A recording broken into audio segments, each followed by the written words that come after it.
Now we proceed to the provisions in the RCCP that contains rules dealing with corporations vested with public interest.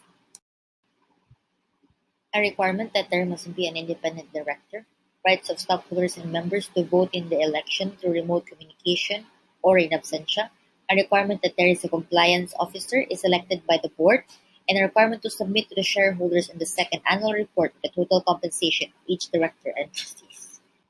That material contract shall be approved by at least two-thirds of the entire membership of the board, with at least a majority of the independent directors voting to approve.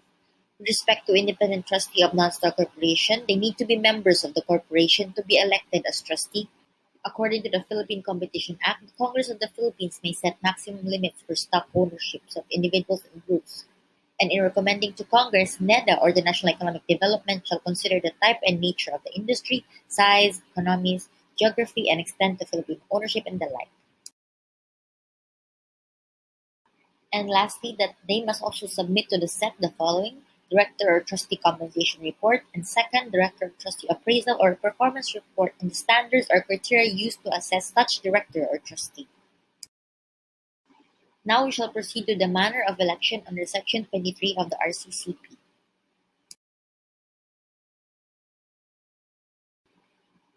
A corporation cannot adopt a procedure other than what is prescribed in Section 23. A requirement that quorum must be present cannot be dispensed with. Mere designation of directors without elections, as well as execution of an agreement between stockholders that a director be designated, is contrary. Past presidents are not automatically members of the board. Every qualified stockholder or member can be a candidate in the election of the members of the board, with the exception of founders' shares, which are exclusive for directors. Stockholders must elect directors at large, as enunciated in the case.